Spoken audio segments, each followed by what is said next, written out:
This is scarily good. Start with your club in the position I'm going to show you right here and go from 5 out of 10 good shots to upwards of 8 out of 10. I'm not going to say you're never going to duff again, because that's a load of absolute baloney. Pros are lying to you if they say that. Even the likes of Phil Mickelson duffs it every now and again. Just look at this on player cam. This is exactly how you should set up. You know this though, in terms of feet, ball position, stance and club head. And if you don't, just copy where I'm standing right now. But how often, and this is where we're going wrong, everyone does it.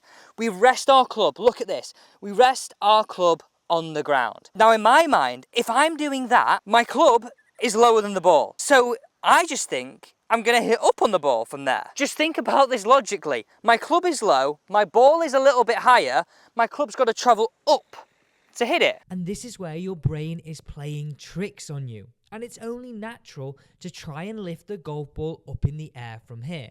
Think about it logically. Your club is resting on the ground and the ball is above the club head.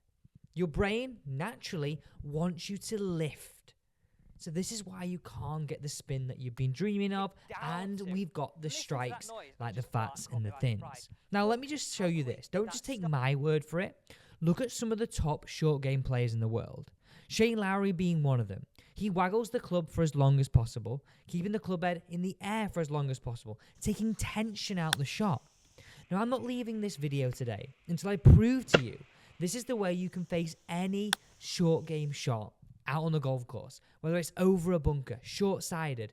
Following this exact routine I'm going to show you today will give you the confidence that you need to lower your scores. Whereas if I was hovering my club slightly, I've now got something to hit down to. Listen to that noise and just, well, that caught me by surprise. Look how quick that stopped. Now I'm not just saying do that. There's a little routine that I use on any chip shot to give me confidence, and that's why I want to show it you. But what's actually at play here? Why does something, and how does something so simple like this actually work? Oh, and don't worry, I'm going to tell you the exact measurement so you can look at this simple routine of how high your club head should be above the ground in 1 second. But for a moment here, let's just look at this. Now, the reason why this works is that you've now got momentum and an intention towards an external focus, the golf ball. Taking all tension away from your shot with the waggle, hovering the golf club, now your brain thinks the golf ball is lower than you, which it actually is. Think about this logically. So you now make a move, and your brain allows you to make your move of allowing the club head to drop on the golf ball.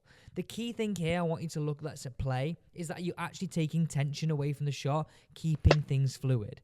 So allowing the club head to drop downwards towards the ball allows you to get that strike you've been dreaming of and access that spin, getting you out of all sorts of trouble. And as I said at the start of this video, I'm not leaving here until you understand and prove this. But you can really see, now I've got the confidence to hit any shot, and this is what you will have following this routine. Let's take a scenario like this, for example, or even this scenario, a chip and run, which I'll show you shortly. You've got to start taking your stance and hovering your club above the ball by, I would say, around 2 inches. Stand here, hovering over the ball, looking at target, taking into account the feel of what you have to put into the shot.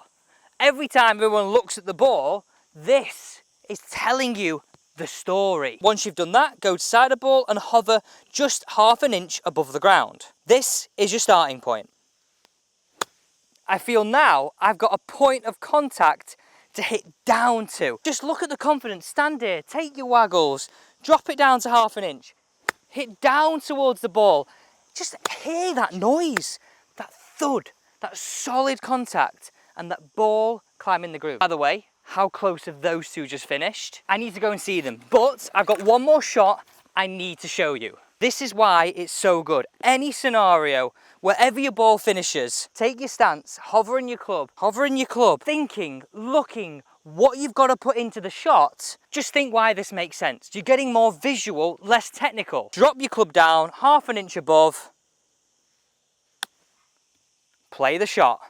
I reckon this could be pretty good. Oh, I've misread that a little bit, but that's pretty good for line. I should say that again. Very good for length.